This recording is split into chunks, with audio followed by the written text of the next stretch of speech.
Welcome to 3000% Voltron Love! This is a mail that make a girl. And let's jump right into it. Subtle hint number 1. Normally, a person will automatically focus their attention on new light and movements. You know how when you might see something out the corner of your eye, you look to it immediately? Yeah, Shiro did not do that. Shiro stares at Keith for roughly 5 seconds here without blinking. What makes this even more impactful is that there is a bright light fluttering over his face and his loving expression does not change.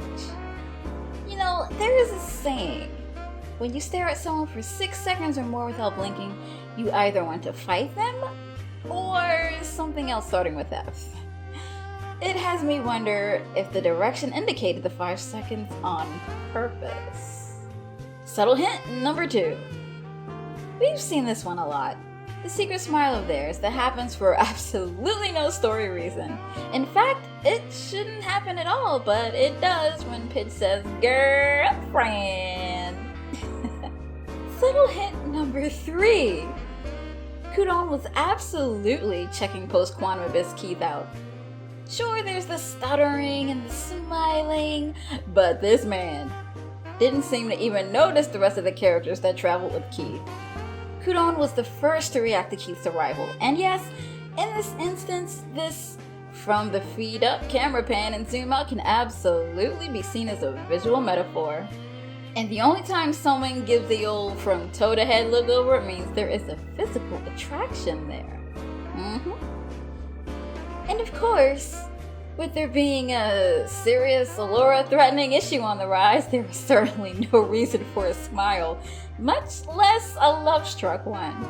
Like, to me, this looks absolutely says, "What's the matter, sweetheart? What are you talking about, baby?" Remember, because we see Kudon's awkwardness around Keith here in different shots, that means it was definitely done on purpose. We were supposed to notice him staring at Keith and reacting to danger only moments after Keith did. And he doesn't have a ready to fight off any threat right now expression on his face. This is the look of a man who sat down to a feast only for it to be taken away from him because he was too late to dinner and the kitchen was closed. And this is purely fan speculation, but I like to think the reason Onerva upped the mind control was because things would have gotten a little personal between Keith and Kudon, and she ain't want to see any of that. Subtle hint number 4. Okay, notice how when Kudon grabbed Keith and they flailed around in midair really epically? Usually, in a situation where someone has you in an unwanted grip, you do what you can to break free, right? So I expected Keith to clamp his hands down on Kudon's arms or try to elbow him or something to show signs of a struggle since, you know, Kudon was being controlled to kill him and all. But the fact Keith kept his arms up the entire time, his body language suggests to me that he was very open to just about any kind of physical contact from Shiro, regardless of it being in a fight or not. Maybe this was just the only way he could be held by Shiro like this in his mind, with their relationship being just friends at that time. Subtle hint number 5. They held hands in the Black Lion together. So sweet. Subtle hint number 6. Okay, I've said it before, I'm saying it again.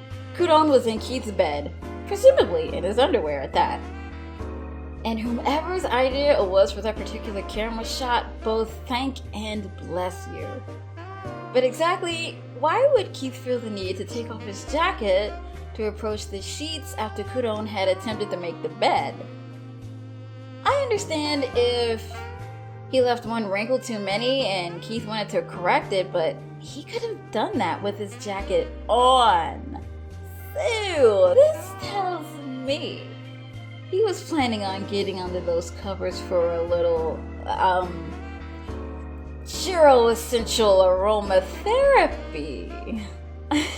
I suppose it was a good thing he was interrupted, or else we might have had quite the reason for the show to receive a very large rating bump. But this is only is speculation. And that'll do it for now. This has been another episode of 3000% Voltron